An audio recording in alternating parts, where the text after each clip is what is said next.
And then, yeah, Joe, I really just want to learn more about how you got started in music in the first place, like going back all the way to whenever it started to where you are now. Yeah, absolutely. So, growing up, I played like sports my whole life. So went and played like collegiate sports. And for me, once sports are done, you're just like, man, like I spent all these years, doing these things, and what do I do now? So I Mm, just thought back, in college, I was like, man, what was that one thing that I just loved doing? And I go, oh, my buddy, he let me mix on his, DJ mixer. And I go, dude, that was super fun. So like, let's just try it out, just go get one. So I mm, did. At the time, I was still living in my parents' basement. So I was a bedroom DJ, just coming home after work, mixing in just my favorite tracks. And over time, I was like, man, this is really fun. So now I'm just over here DJing and whatnot. And my buddy lived in the city still. mm. And he was like, dude, you should bring your mix over and we should just like throw some parties after these shows. And I was like, oh, that's cool. So my buddy Matt, he just went in on this like speaker for his old college house that he's still living in. And Mm. yeah, we just throwing some parties like after these big shows in the city. So that's really like where it all started. And it was just for fun at first, just having fun, doing our thing. And then eventually it started getting more serious. I was like, you know what? Like I'm having so much fun like doing this. In order to like really progress, you got to start like making your own music. So Mm. uh, that's when I decided to start learning the basics of Ableton. I had some Mm. tips from some other buddies who were like, hey, there's this great course in Minnesota, up there in the Minneapolis Art District. They have a really good program, Slam Academy, for anyone who wants to know. Mm. And basically, they taught me ins and outs of Ableton and sound design. And that's kind of where that all started back in like 2019. So that has been my journey until then. And then I just kept at it slowly but surely. It's one of those things like the beginning is definitely the worst. Like the beginning of it Yes. all, it's like terrible. Like it's such a learning curve. You're overwhelmed, but you just got to stick through it. I was fortunate enough to have some buddies that were in the industry in Minnesota that hooked me up with some just like pop-up shows at some of the venues, and I got to play out some of the bigger ones eventually. And then I met one of the owners of one of the larger venues in Minnesota, so I was pretty fortunate to be able to play on the big stage really early on in my career, just really with not a lot of experience. Yeah, But man. at that point you're just DJing. So I took a break. COVID hit, actually naturally, like COVID just hit and Mm. everything stopped. So that's really where I just kind of honed in on the production side and started taking more classes, learning and learning and learning. And fast forward, ended up moving out of Minnesota about 2 years ago to Arizona, mostly just because of the weather and a lot of Yes. our pizza now. So yeah, man. Then we moved here and I, found some other programs with some other mentors and really just started honing in and launching my brand. So I think I released my first track officially like a year and a half ago on my birthday. Mm. It's my first Oh, artist yeah. release. So that was super exciting. And I've just continued to grow ever since. And now, fast forward till today, ended up playing doing a DJ competition here for Gold Rush Music Festival, and I ended up Mm. getting third place. And I played like all original tracks, which was really cool. Dude, that's So so cool. yeah, man. And we had Yeah. gold last weekend, and then here we are. And here we are. Yeah. Exciting, man. Yeah. So the So, name Afterparty, does that originate from when you first started DJing? You did after yeah, parties? Yeah. yeah, yeah. Some straight after parties, like from like 3 till like sometimes like 6, 7 a.m. just ripping in and ripping in. So Yeah, man. yeah. And you touched on something that I think everyone goes through is when you're a beginner in music production, there is this huge learning curve. You really feel like you don't know how to do anything, and it's really demotivating at times because you're not really making anything that sounds good. How did you push through that? Because I mean, I listened to some of your stuff and it sounds professional, top Oh, thank quality. Yeah. appreciate it.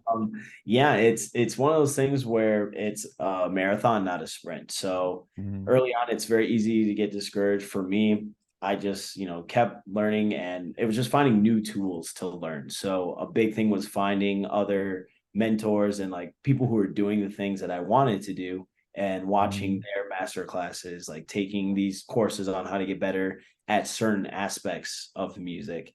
Um, So to simplify, really just kind of like breaking it down and then understanding the individual elements, and then you can bring it together. So Mhm.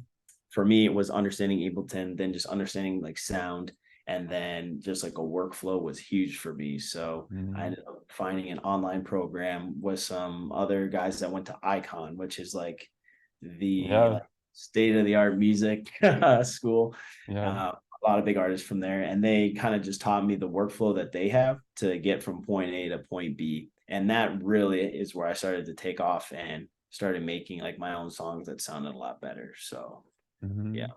So definitely. you, oh, go ahead. Oh no. You initially learned how to use Ableton at the school in Minnesota, right? Yep. So just Yeah. very fundamental level. Yeah. Yeah. And then you just built from that. Yeah. Yep. So that just kind of gave me the basis of like what things do.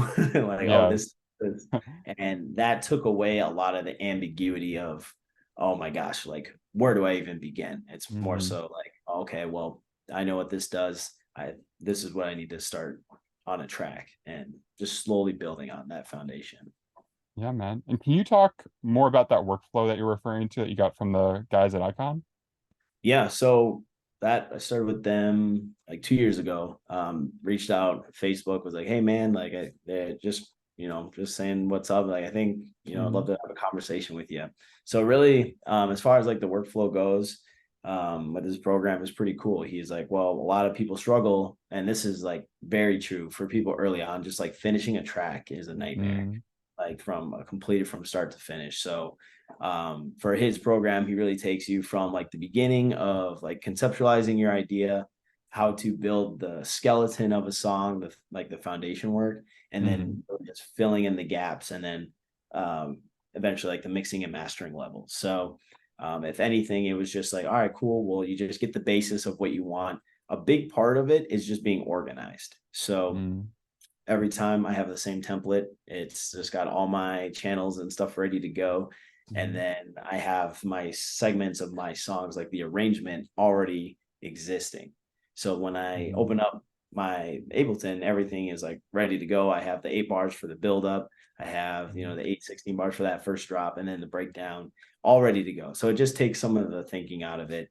And that's like really helped me just become more creative because I'm not thinking of how to start.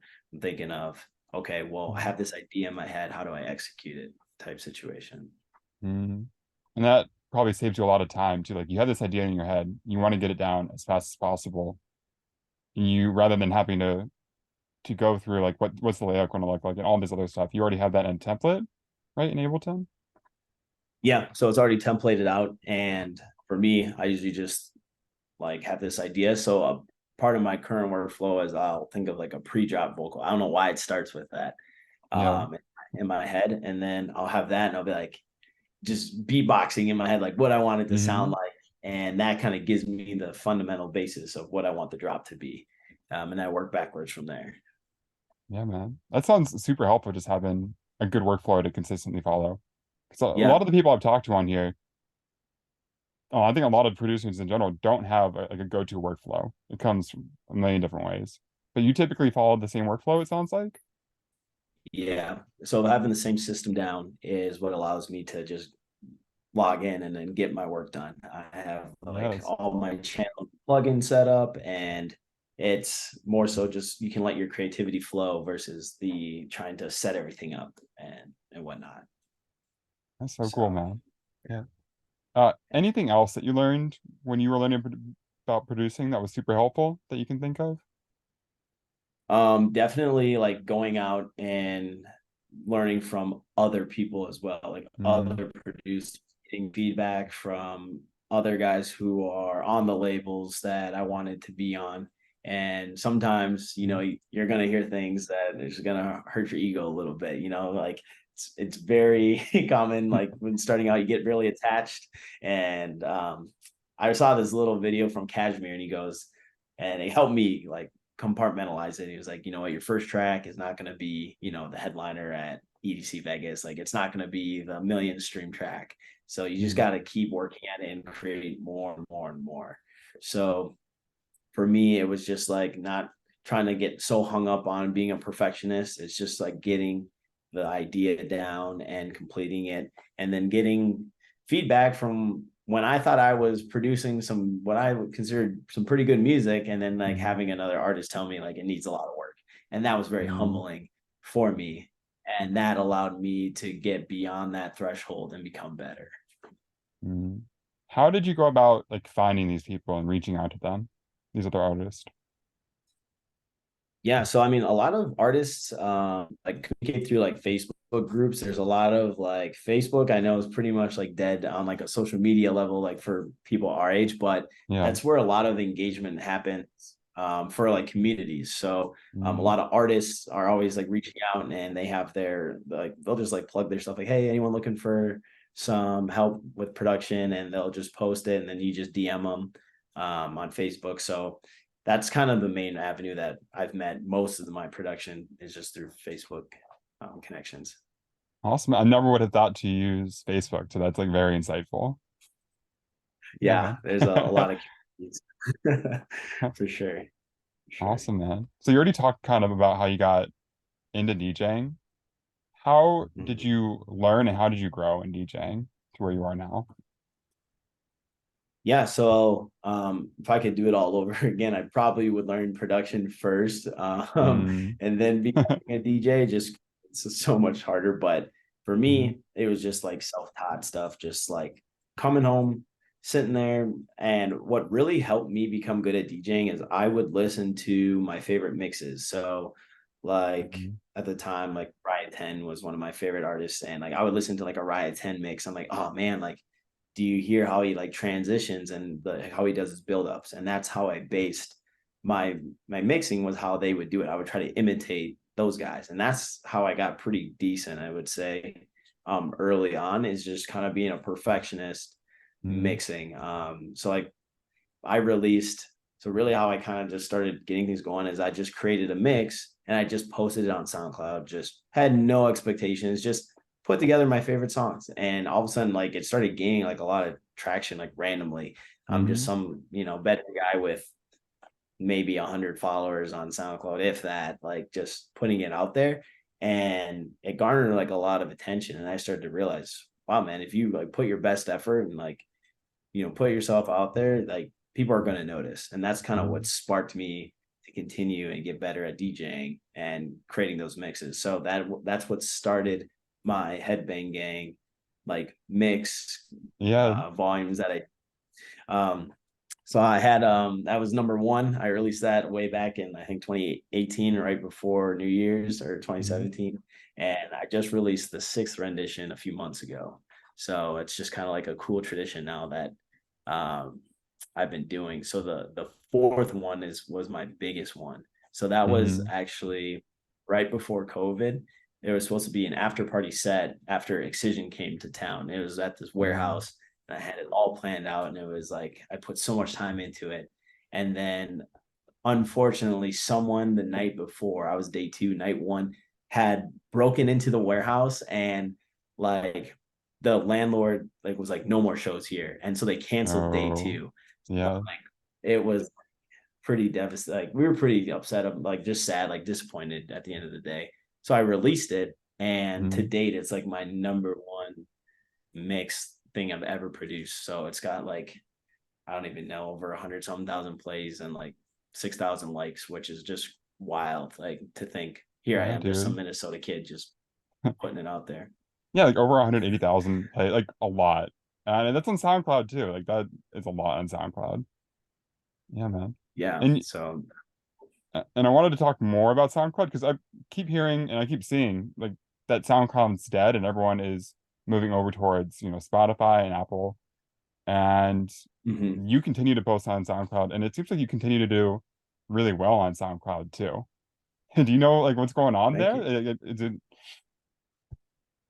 I feel like SoundCloud is where the real listeners are. mm, Like Spotify streams, like nowadays there's so many, like it's at the end of the day, music industry can be a lot of it be like pay to play. So like a lot of mm, streams can be garnered from like paying like a promotional marketing company, and they yes. just boost your track a bunch.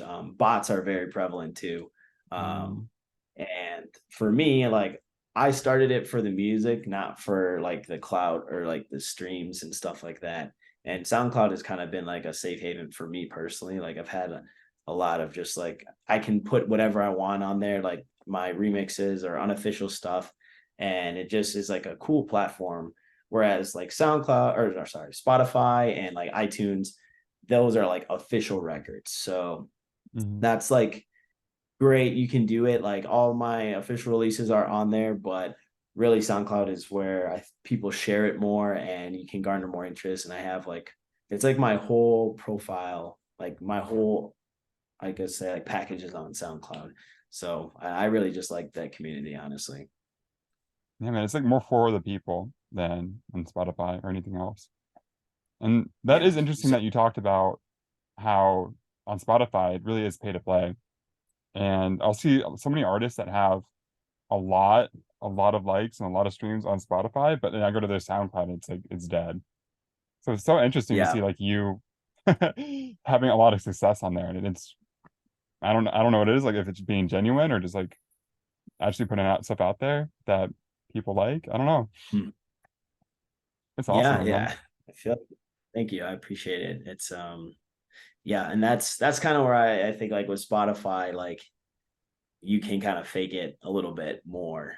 And when I see, I want to be, my whole concept for my project was I wanted to get really good at music and then start to build my brand. So Mm, I didn't really post anything for a while. Even on SoundCloud, I was kind of hesitant to like post anything until I was like sufficient. So now that I feel like I'm mm, finally, after 4 years of grinding and producing, I'm making things that I really like and I'm starting to push my branding out and it feels more fulfilling than trying to put on a show and be like, hey, check out this really cool like after party brand. And then you go check me out and I have like nothing there to show for it. yeah. So yeah. Yeah, man. And now you got a whole catalog of mixes, of remixes I saw, and originals. Yeah. Yeah. Yeah. A lot of a lot of remixes have been doing really well. Some of them Yeah. were just like for fun projects. Like I've done one with like Sully. He's Mhm. one of the mentors I've been working with. And in our like group, he had like a remix competition for one of his older songs. And I ended up, doing one and he reposted it and it like it's like my best song on SoundCloud right now, which is Dude. pretty crazy. So Yeah, yeah. man. And again, how did you find these mentors? Is that also from Facebook? Yeah, literally Facebook. Like so one of the guys, his name is Sean, he like had reached out to me and was like, hey, like I just wanted to connect. It's really funny because at first, like, I was very just like guard up. Like, I don't really want to, like, somebody's probably trying to like get me to do something I don't want to do. Mm, But after talking to him and seeing like what he had to offer, it was probably the biggest gamble I've ever taken. And that was like betting on myself. At the end of mm, the day, like, there's always a cost to everything. And music, like a lot of courses are pretty expensive. It's almost like a college course for a lot of these like bigger music like courses and programs that people have. But at the mm, end of the day, I was like, all right, well, do you believe in yourself? And is this something that you want to do and you're going to put the work in? And I said yes. So I like kind of just dove headfirst in, and I was like one of the first people in this program.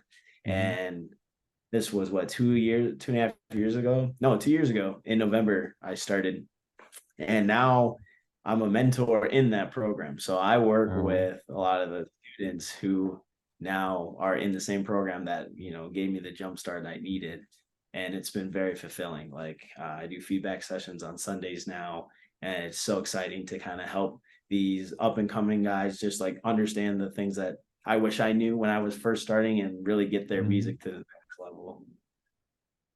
Yeah, man. It sounds like in your growth as a producer that having these mentors and having a community has been like very, very helpful for you and very important. Is that true? Absolutely. That Yeah. I think having a group of people who have the same vision and honestly Mhm. are doing the things that you want to do there is, and that goes in like anything in life. You can find someone who's doing the things that you want and walk their path. Like it's gonna take you places, and you're gonna see things that you wouldn't have realized on your own.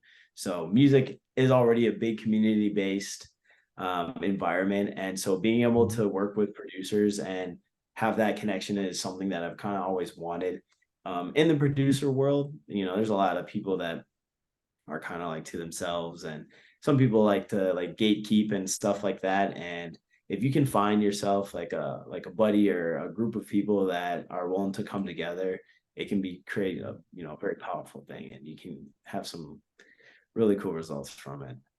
Yeah, man. You do see that some people want to gatekeep though, and they don't really want to let newcomers in or help them out or anything. Yeah, I mean, at the end of the day, it's like I mean, it's kind of all things like this guy could come for my job, right? Or he could take my Mm, spot. Like, so, like there's, I mean, naturally there's like a professional level you have to meet, but at the end of the day, it is a business. And if somebody comes too big or blows up too fast, that's like one less spot for someone that's doing it. So there is this competitiveness, and like not all DJs, but ego is a big part of the producers. A lot of guys think they're super sick, and mhm. they like to keep it that way. You know what I mean? So it's cool to have like a group that are teaching people to get to that level and become better. Definitely. Yeah, man. And again, just having a community that's always there to help you and motivate you and keep you focused. Mhm. Yeah, Yeah, yeah. man. People sharing their wins and little successes. It goes a long way. It Yeah. does. Yeah. On this journey, have you ever felt like lost at all or like that you weren't on the right path? I felt I guess I would say like I felt very discouraged at times. Mm, I wouldn't say I've ever felt like quitting, because just like me as a person, like I just like don't quit things. I just like I'm very like determined. Like that's just like my personality. But there have been yeah. times where I'm like, you suck. Like you're so bad. Like no, Mm, like you're not gonna get like this isn't gonna get better. Like, and of course there's always external factors that really can weigh on you as a producer, like mentally, if especially early on, if you're not things outside of music aren't going well, it can really impact how you feel, because now you're not making the music you like, and you're not having fun outside of it, so it's just not fun. And yeah. you just got to take a step back sometimes and take a break. Like, I'm not saying like a long break, but just don't think about it for a few days, maybe even a week. Just go do some things that you like and enjoy doing. Like for me, I loved video games like growing up. That was Mm, like my favorite thing. So go zone out, go play a fun game for a little bit, or go out with your friends, just enjoy life a little bit, and then come back to it. And your perspective shifts, and your mind and your energies, it works. It's all in one. And if you're feeling good and you're excited and you have this like motivation in your head to like get something written, you're going to write a lot faster than just sitting there frustrated trying to come up with the next big hit, just staring at your screen. definitely, man. You still need some balance. You can't be all like grind on your music. Yes, Yeah. absolutely. Yeah. Definitely. How do you manage to balance working on your production and music with everything else in life? Yeah. So for me, I try to compartmentalize like my day. So I work a Mm, traditional like 9 to 5. I go to work, it pays my bills. Like that's what mhm, I do. So during that 8 hours, I'm just strictly work. But then as soon as that clock turns to 5 and I'm off, now I shift to like creative mode. So mm, for me recently, inspiration comes like all the time. And something that I saw that I don't always have the luxury of doing, that some like full-time producers like Zed's Dead, they said like if an idea comes to their head, they just go act on it, right? They go into the studio. mm, But mm, a lot of people, they don't have that opportunity, right? Like we all have like most of us are working. We have this is kind of like a part-time thing until it's not.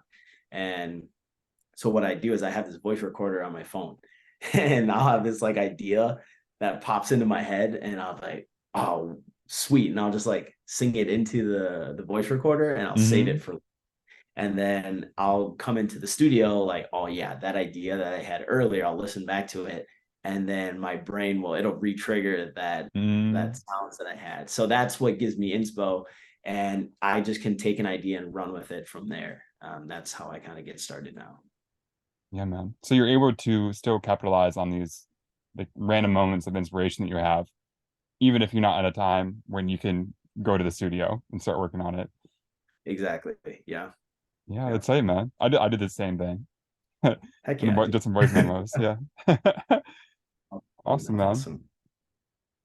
I wanted to talk more about your SoundCloud. Like you said, you just started posting these mixes and they Mhm. kind of just started blowing up, right? Yeah, like Yeah. just post them and my friends like would just repost them and then Hmm. I don't know, it's just like this like domino effect. Like next thing you know, like people are like, "Oh, cool, this is like getting around."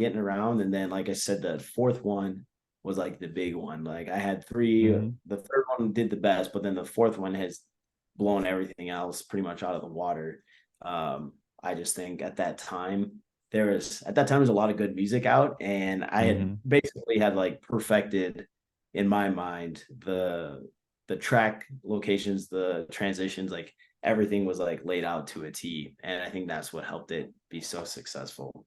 But for me, just like seeing that happen from just me putting in the work has Hmm. given that's kind of what has kept me motivated throughout the production life cycle and continuing to release stuff because I know that if I do my best and it's good enough for me, then chances are someone else will enjoy it. So it's always as an artist, you should always do things, for yourself and what makes you happy. And I Hmm. guarantee if that's fulfilling for you, it's going to be fulfilling for someone else. Yeah, man. Yeah. And you really didn't do that much marketing either, right? You just had some friends repost it and it grew from there. Yeah, just like friends who are ravers, just throwing it out. And granted, it was like it has to sound good too. Yeah, of course. But yeah, just organically. And then one of our like girlfriends, she kind of had like a raver page and posted it on there. And then Hmm. yeah, it's just you just never know who's watching. So for Hmm. me in SoundCloud, like there's always bigger artists kind of like searching, like, and that's the thing why SoundCloud is that's kind of where a lot of like the underground stuff is. And like Hmm. artists, bigger artists are always looking for like that underground for their sets, and that's how they Hmm. ended up finding you. So come to find out, one of my second release I ever had just like sort of blowing up, like getting a bunch of likes. And I was like, dude, what the heck? Like I knew somebody somewhere had seen it, but I didn't know who or what. Hmm. So fast forward to last year, we're in Denver at our meetup with our producer group, like those Hmm. guys that were helping me. Um, I was just there hanging out with my girlfriend, and we're at Mission Ballroom, and Sully goes up, does his thing, and then Jansen comes on next. And we're just sitting there like vibing. All of a sudden, I hear like this intro, and I'm like, wait a minute, that like sounds like really familiar.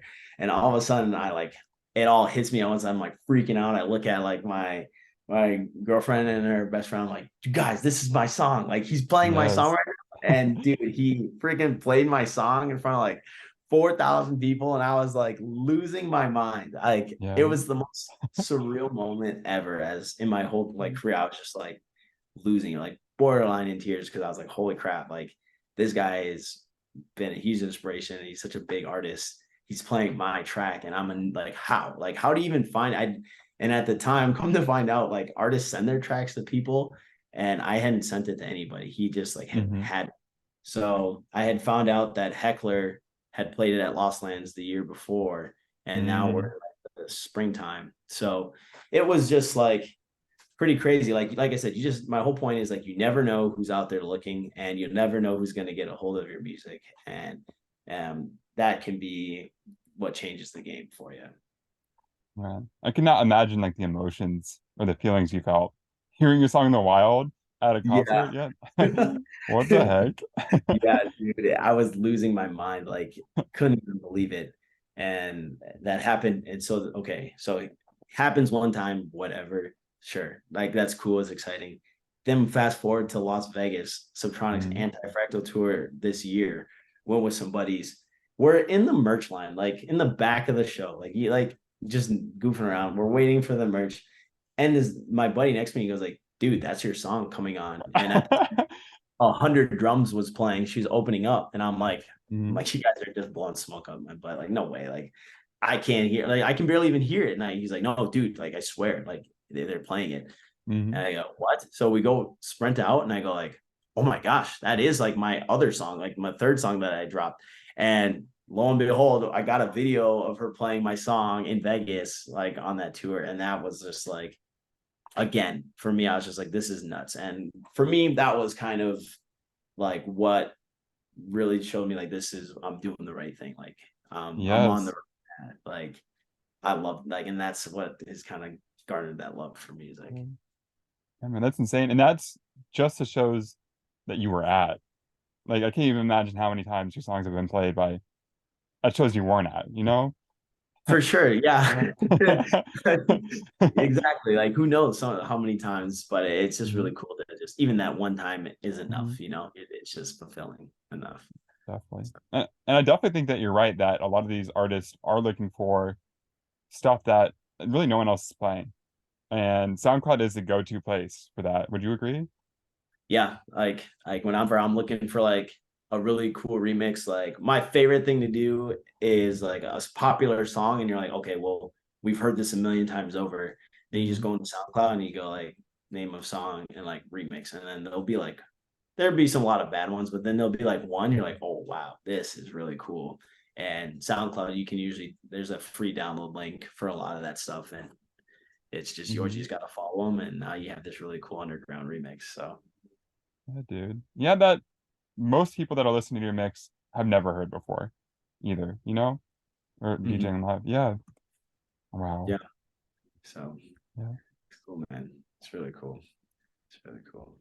Yeah. We're lucky that we have SoundCloud, that it's still a thing. I For know. real. Yeah.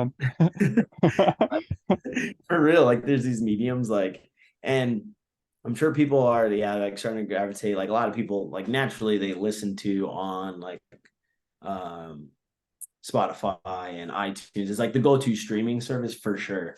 But Hmm. when it comes to like when people are at like festivals, they go to mixes, everything is on SoundCloud. Like your Hmm. favorite, like even Big John Summit mix is on SoundCloud. Like all the big Hmm. artists, they post the things that they can't really post on Apple Music or Spotify on SoundCloud. So there's Hmm. still like that market and still can get a lot of traffic for that kind of stuff.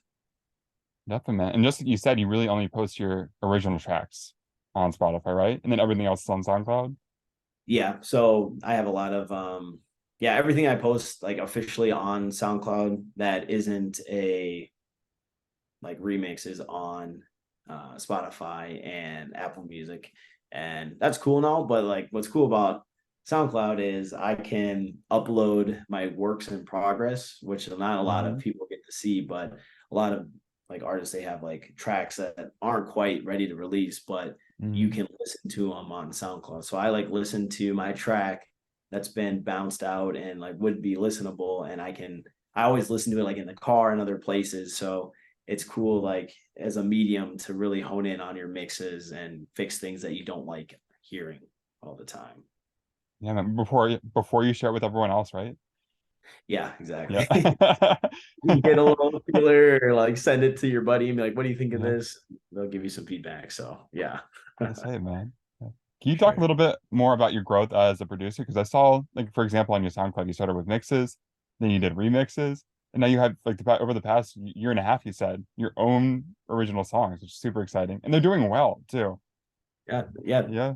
Absolutely. Thank you. Yeah. Yeah. So again, remixes. It's starting out like doing an original track is like so hard. Like it's really Mm-hmm. hard to come up with something. So remixes are really nice because you have the key, you have like some of the main sounds, and like basically like the hard part's already done, and Mm-hmm. you can kind of establish your personality into the remix. So for me, I think I did the first remix like I ever did was it was kind of like a challenge to myself. Still probably like 2 years into producing, like not really knowing exactly what I'm doing, but pulling Mm-hmm. out all the stops to get it to sound right. And it was a Get to You remix by Spaghetti. It was a Mm-hmm. competition that he did. And so I just did it. I submitted it. Um, Took me a long time, made sure everything was like as good as I could at the time. Mm-hmm. and he did the review session and like on like Twitch or something.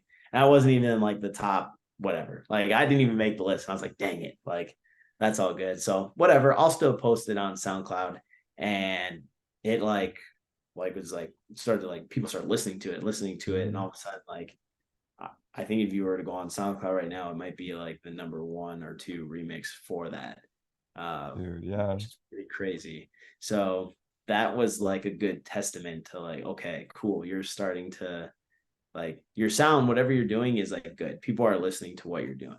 So not all things are created equally though. So I did another remix for a like Trampa song that he had, and that one kind of flopped. That's probably like my worst. And Yeah. that was, so not everything Yeah. is going to be a big hit, and maybe only like 100 some people liked it. Like it flopped pretty good. It wasn't honestly the listening to it now, it's not my best song ever, but I Mm-hmm. like to keep it there as like a reminder, like, hey, this is like literally like 2 years ago you were making this, and then if I were to play one of my songs to date, like that growth, like, and I have to remind myself, I'm like, and you can, I'm like kind of like fascinated, I'm like, dang, dude, like how far you've come in like 2 years just because you just continually worked on it. Mm-hmm.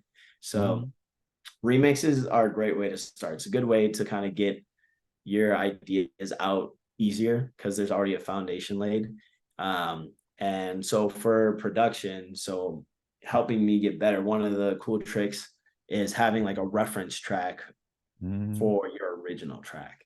So you're basically just having like a song that you like, and basically, for lack of a better term, like imitating that track with yours. So like following the intro, like okay, how long is their build?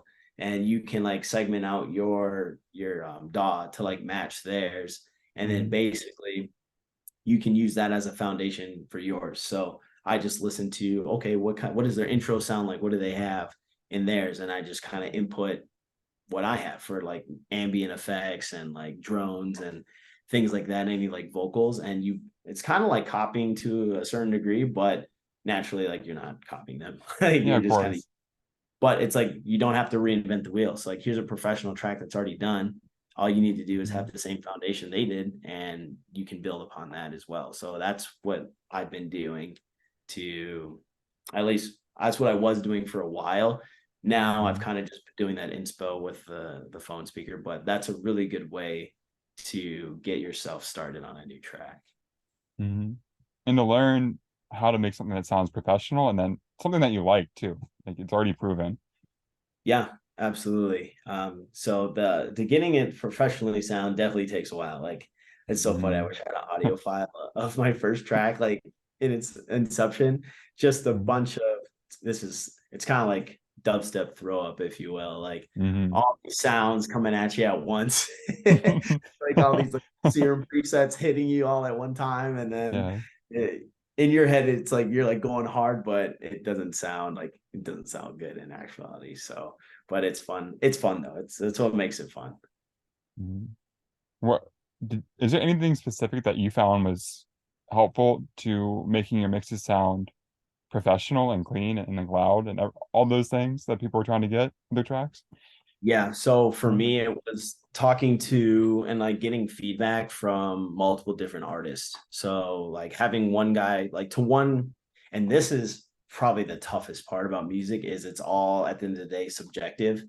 However, quality and mix down and mastering is not. That's like making a professional level track, and the sounds is something that's standardized, but as Mhm. far as what sounds good is subjective. So little side note, whenever I'm like talking to someone or giving feedback, I never try to like shoot down their idea or say like it's just Mhm. bad. I try to like encourage them on how to make it better, or give them an idea. So my point with that is, working with other artists who are bigger than you, and I would send them my track and I'd be like, okay, well, how does it sound? And they'd be like, well, listen to me, listen to when I put it in my DAW, and like when I do it, you go see how it's like missing these different elements. I don't Mhm. know what it is when another person puts, whenever you put your track in someone else's DAW, it always sounds worse than when you're listening to it.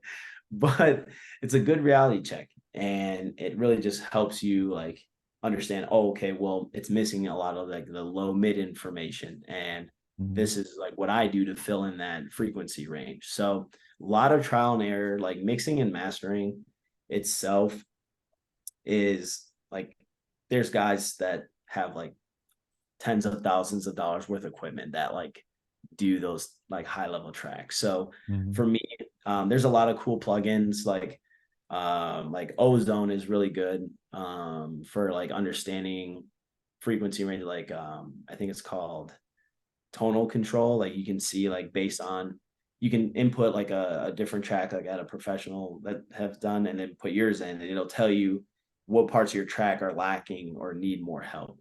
And that can help you focus on those different areas. At the end of the day, it just comes down to making each individual track as clean and as loud as possible. And then Mhm. the cleaner it is, this is something that I've kind of recently learned is like the cleaner you can get a sound, the more you can push it to become louder.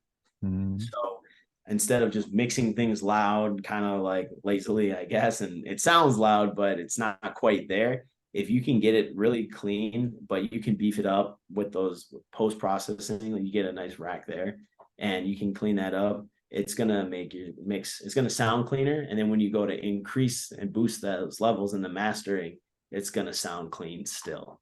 So it's I know it's kind of a long-winded answer, but it's a kind of a Yeah. it's a long question, yeah. So Awesome, man. Are there any plugins? I know you mentioned CRM mhm. specifically, but anything else that you use consistently, like your go-to plugins, like external and internal, because you use Ableton, right? Yeah, absolutely. Yeah. So I have a couple like there's a lot of like beef racks that kind of like just naturally like boost the sound, like the fundamental sound. Mhm. As far as like go-tos, like a big one that I love is like glue compressor is amazing. You Mhm. put it at the end of your chain. So usually have like an EQ, take out that low end, then a lot of guys use OTT that kind of balance the sound out. I don't really like using OTT as much. I just like having like just this big beefy sound and then just like Mhm. EQ. So saturator is big. One of my go-to plugins that I love is by Minimal Audio. It's called Rift. It's like a distortion plugin, Mhm. and it's got a bunch of cool presets. Proto Hype, I did like one single one-on-one. He goes, yeah, I've been using this thing called Rift. It's pretty cool. And I was like, okay. And so it's really sweet. It's like it has a bunch of cool presets and you can get some really unique sounds out of it that you normally wouldn't. Like you could just put in like a straight up sample and there's like Mhm. granular stuff, there's like tonal stuff, filtering effects, and you can like resample it and then just play with that. So Rift, if you don't have Rift, like highly recommend getting that. Mhm. Um, and I'm trying to think of any other like go-tos that are like are my favorite. Um, Erosion's pretty cool, adding some weird textures in there.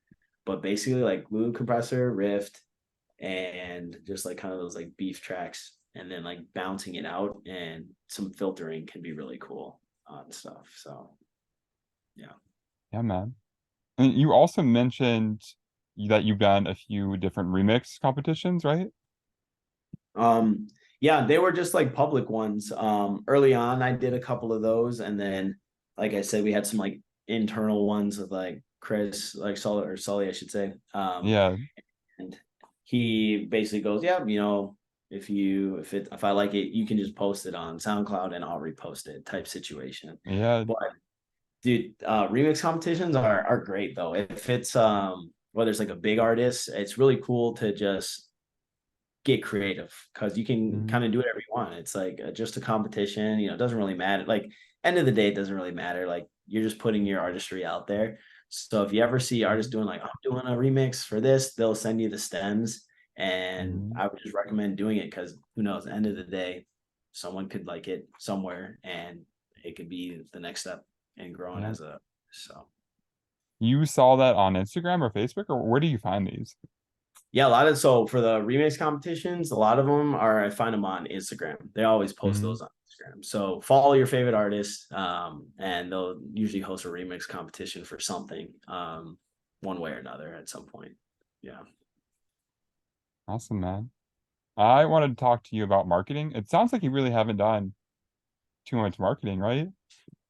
No, No. so um, like like naturally, like I have some guys that I've worked with. Like it's cool. Like you can meet some people that do like repost networks on like SoundCloud. Like if you can just get like people and they'll like repost it. But as far as like brand marketing, is that kind of like what you're referring to? Any kind of anything that you would be doing to boost your brand outside of making music.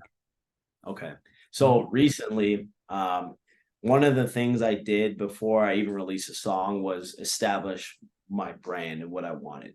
And Mm, that creatively was extremely challenging because you want to create something that has longevity that you actually like, but at the same time, you need to create something right away. So like it's kind of like your first idea is also going to be like your last idea almost, which mm, if you're going to do music for a while, the first thing you think of might not be the best. So it can yeah. be nerve-wracking getting that set up. But for me, I just went through a bunch of like logo designs. Like I think I have a scrapbook somewhere where it's just like my name's Afterparty, right? I just Mm, decided to stick with it. And to release my first track, I had to build a logo. So I was like, oh man, like what do I want to do? I ended up talking to this one graphic designer. One recommend him, honestly. He was really hard. He's difficult. He was higher up in mm, the ranks, but he just kept like giving me ideas. Like he wasn't putting like I'd seen his work really good, like professional level. Like you're like, okay, this is sick. Like he's got to have something cool. And he just kept giving me these like half baked idea. It's like the idea I gave him, and then he just goes, "Is this what you wanted?" And just like at an elementary school level, just like kind of like finished it out. And I was like, "No, that's not at all."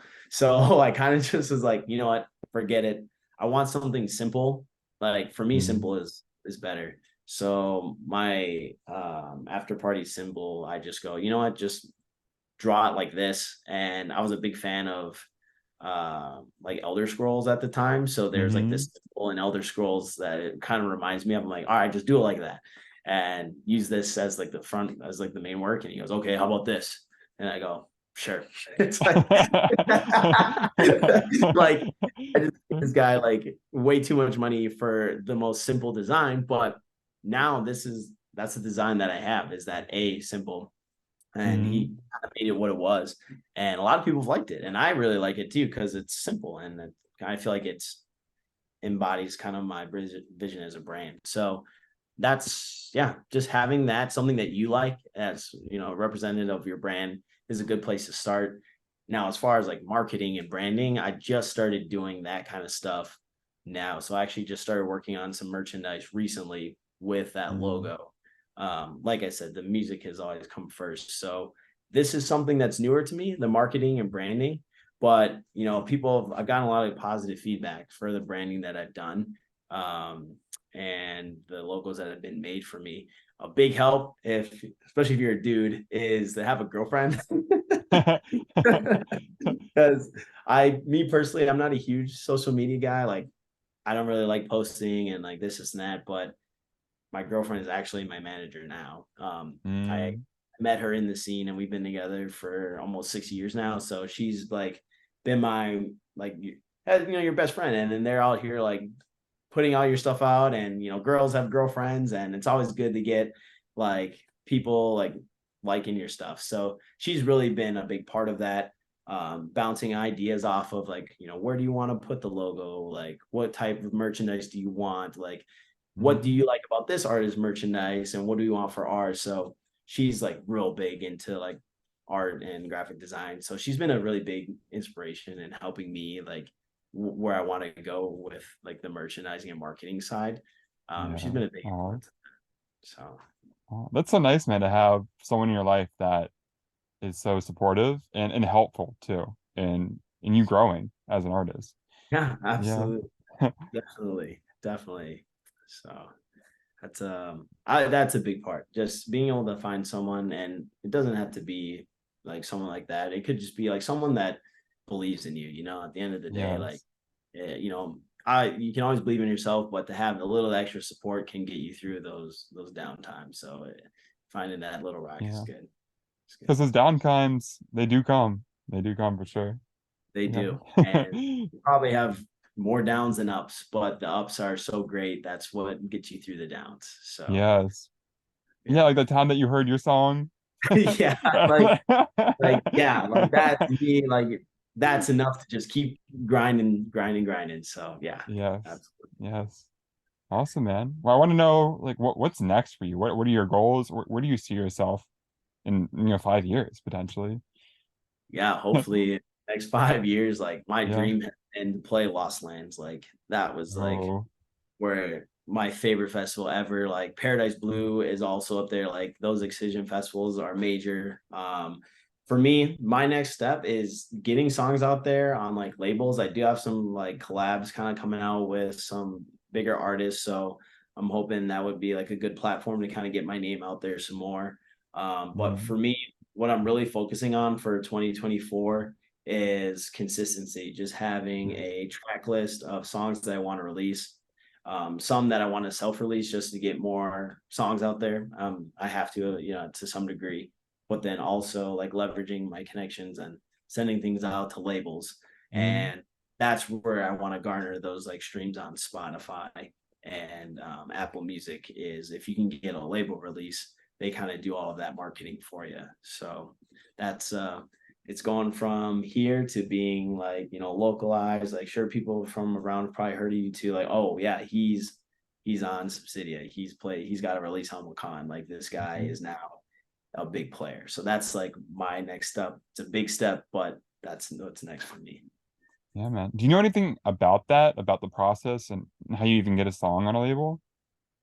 Yeah, it's it's a long process. Basically you're Yeah. like, hey, here's some songs for the label. Thanks for your consideration, and you just send it away to. There's like email promotion emails, and you may not hear back for 6 to 8 months, Wow. and may not get accepted. So that's why I've been refraining from sending music out to labels, honestly, just because I feel like things are getting better, I'm making better music, but also it's like, yeah, I mean, a song when I'll put it this way, like I've only been producing 4 years. The songs I was making like 6 to 12 months ago probably aren't label ready based on the music Mm, I'm making now. So now the songs that I'm making, I make a couple side ones that I want to send out, but yeah, it's long and there's no guarantee. So it can help. I've heard if you have somebody that's already released on a label, that's hearsay. They can help like push it through a little bit, but a lot of people tell you not to do that. So it's kind of a crapshoot yeah, unless you man. were. So yeah, Yeah. I had no idea it took that long, rather than if you self-release, obviously, it's pretty much instant. yeah, like Yeah. you can just hey, coming out tomorrow. Probably not the best strategy, but unless you're Skrillex, you can just be like, "Hey, surprise album, it's coming out Friday," and then surprise again, second album next week. Yeah. But Yeah, yeah, once you get up there, then you have more power with the labels or whoever you're working with, I'm sure. yeah. So it's like one of those things. Like once you get in, then it's like a lot easier. But like getting in is the hard part at the end of it. Mm, So yeah, yeah, man. man. So Awesome. Well, I yeah, feel like I've learned like so much from you, Joe. I really appreciate you taking the time to come on here. I yeah, want you to tell the people that are listening, where can they find you? Where can they find your work? yeah. So SoundCloud is a big one. My name is Yeah. Afterparty. It's just a picture of me. I think I just switched it. I'm just going like, hey, I'm at a show, performing at a venue. So SoundCloud was where a lot of my mixes are, remixes, and all my originals are there. Some things that you wouldn't hear on Spotify. I just released my Gold Rush set for Arizona, so it Oh has a lot yeah. like IDs that aren't out yet that I'm pretty proud of. So that's a big spot. You can find me on Spotify as well, Apple Music, After Party, picture of me with some of my songs, and then Instagram. I go by After Party AZ. So those are all my social handles. Awesome, man. Your Gold Rush set has a lot of your tracks that are unreleased. Yeah. So the Oh, intro is like an intro I made, and yeah, like all me was for the intro, and I've probably got like 5 or 6 IDs just mixed in throughout. So if you Mhm. ever hear a song, you're like, oh, I wonder what that is, you can't find it, it's probably one of my unreleased ones. Mhm. That's Uh, so cool that you're able to play these sets with your own music.